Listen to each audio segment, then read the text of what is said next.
In the closing months of 1944, the Japanese Empire held on to one final, desperate belief. The night was their ally.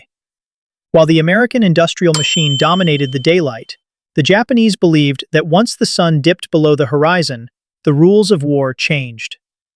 In the pitch-black skies over the Pacific, they felt invisible. They were ghosts, untouchable by the massive American fleet and its thousands of fighters. They called it their darkness shield.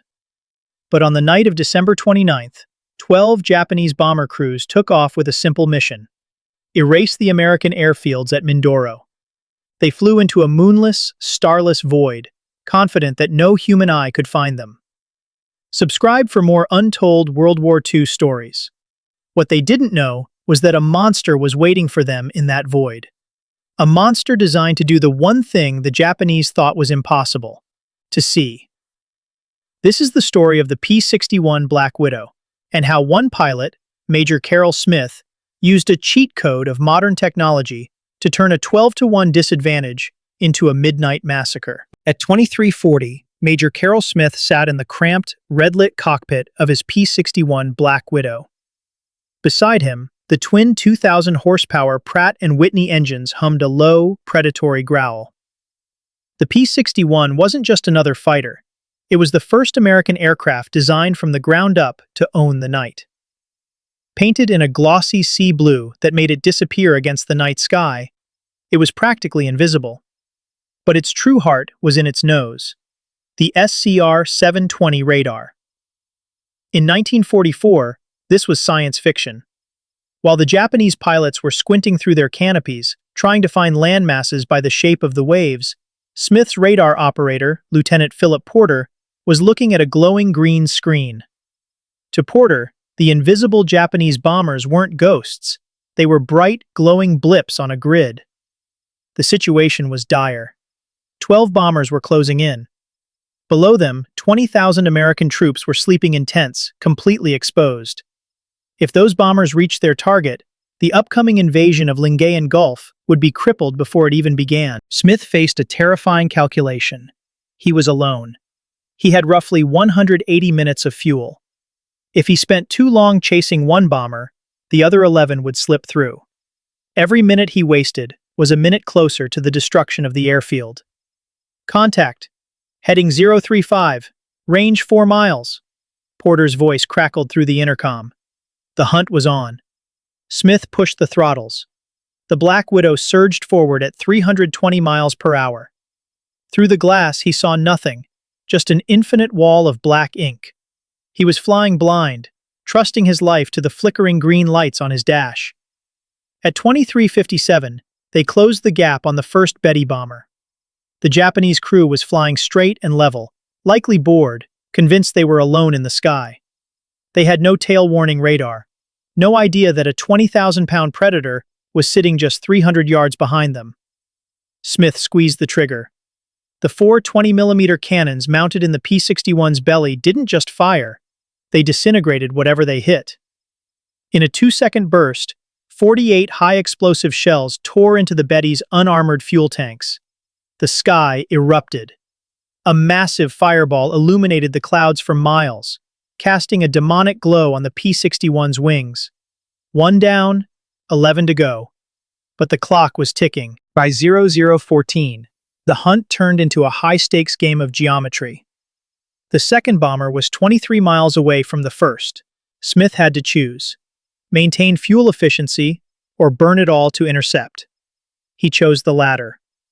He pushed the engines to their limit. Every gallon of fuel burned was a gamble. If he ran out over the ocean, there would be no rescue in this darkness. He caught the second Betty at 0019. Another 2-second burst. Another fireball. But as Porter scanned the scope for the third target, the Black Widow met its match. This wasn't a slow bomber. It was a Nakajima Ki-49 Helen, and the pilot knew someone was out there. He was diving, turning, and weaving. He was trying to break the radar lock. The Japanese pilot was fighting a ghost. He couldn't see Smith, but he could feel the pressure. Smith maneuvered the heavy P-61 with the grace of a stunt plane, following the Helen into a steep turn.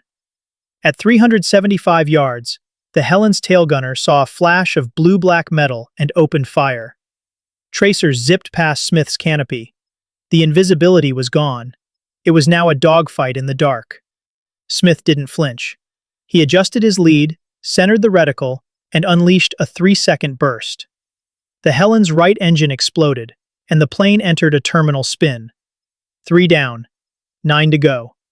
Fuel, 28%.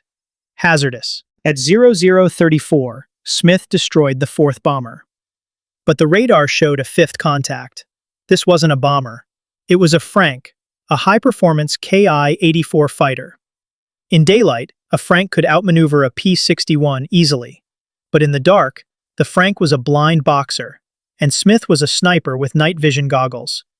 Smith's fuel was now at 17%. To engage this fighter meant he might not have enough fuel to reach the runway. He would be trading his life for a single kill. He didn't hesitate. He dived on the Frank, shredded its engine, and watched the pilot eject into the black void. Now, the final boss wasn't the Japanese. It was the void itself. As Smith turned back toward the base, the unthinkable happened. The runway lights at McGuire Field, the tiny kerosene lamps that were his only hope of landing, went out. Total darkness. He was 3 miles out, altitude 800 feet, fuel 9%. He was flying a 10-ton aircraft with no lights, into a jungle-surrounded strip he couldn't see. "Use the altimeter," Porter whispered. Smith stared at the dial. 400 feet, 200 feet, 100 feet. He was essentially landing in a grave, hoping the runway was where the math said it should be. At 0059, the wheels slammed into the crushed coral. The jolt nearly knocked Smith unconscious, but the gear held. He jammed on the brakes. The plane came to a halt with just 3 minutes of fuel remaining in the tanks. In just 63 minutes, Major Carroll Smith and his radar operator had done the impossible. They had destroyed 5 enemy aircraft in total darkness, a feat that normally took entire squadrons weeks to achieve. But the real victory wasn't the kills. It was the strategic shock. The Japanese high command couldn't believe it. Their darkness shield had been shattered. They realized that the Americans had turned the night itself into a weapon. They stopped the nightly raids. The airfields were finished on time. The invasion of the Philippines proceeded. Carroll Smith became the top-scoring night ace of the war. Yet he never wrote a book. He never sought the spotlight. He simply proved that in war, the most dangerous weapon isn't the one that fires the fastest. It's the one that sees what the enemy thinks is hidden. Japan thought the darkness was a shield. Carroll Smith proved it was a grave. If you found this story of invisible warfare fascinating, hit the like button. It tells the algorithm that these forgotten heroes deserve to be remembered. Subscribe and turn on notifications. We unearth the world's most incredible military outliers every single week. Where are you watching from tonight? Drop a comment below and let us know. Are you from the US, the UK, or perhaps the Philippines, near where this battle took place? We read every single comment.